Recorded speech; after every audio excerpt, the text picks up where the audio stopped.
My name's Michel Delage, and I play drums.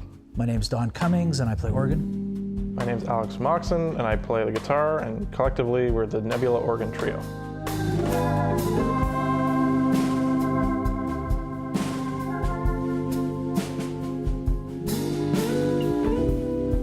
We did a couple of dates with a bunch of other people. This is true. And then this is true.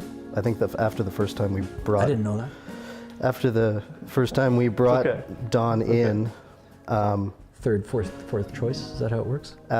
Well, we had Alex Bilodeau, but then he moved too. Yeah, exactly. All right, fifth choice. Yeah. A lot of times when you play gigs, just like trios with several people, it doesn't feel like there's a concept there. But when we played together, I felt like everybody was on the same page. I think once we brought Don in, after the first gig, we were like, this is the band. This is it.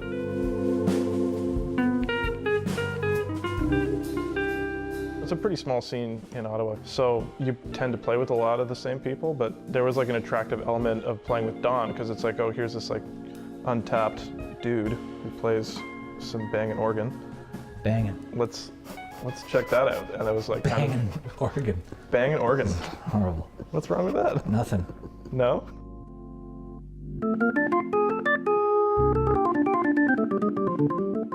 This is my instrument. This is a Hammond B3. It's an electromechanical device. So there are metal discs, and there's a pickup on each disc, and they spin, and you get a sine wave generated, and then you mix in the different waves using the drawbars here. You can mix in different parts of the frequency spectrum for each note. So the fundamental, and there's a fifth above, and then there's an octave above that, and you keep going up. Oh, this one's broken. That's one small thing I need to go in the back and solder it back on. I haven't had a lot go wrong with them. So they're really built like tanks in a way. That being said, unless you keep maintaining them, you can have death by 1,000 cuts. So they were in production until the mid-70s. It's sort of like the first synthesizer, really. You take it and you can mix in different tones into your sound. When you bought a Hammond back in the day, you tended to typically buy a Leslie speaker with it. And the big thing with the Leslie is that it has moving parts as well. So you hear the horn.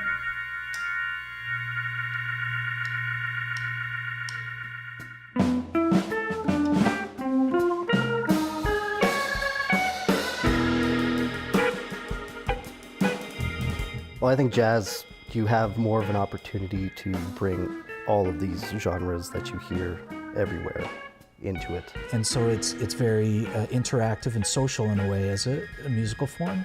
You know, you're not sitting programming a beat by yourself in your basement. The music morphs and is malleable, and that's when it comes alive. It's really like music of the moment, and it happens in real time.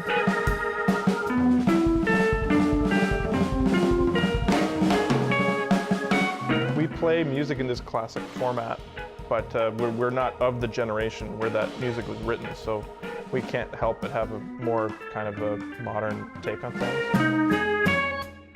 We try and put all the sounds that we've listened to and put it through the kaleidoscope of this kind of instrumentation, which is classic.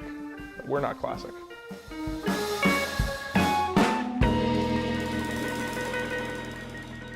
What's next for you guys? Besides world domination? Or...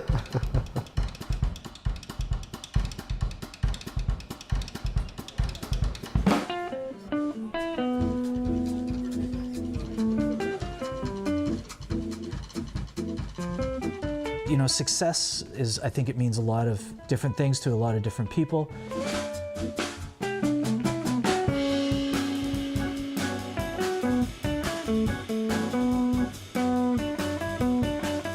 If we can write tunes that we feel really good about, and we get out in a live setting and we feel them connecting with the audience, no matter if it's 50 people in a club or a larger room,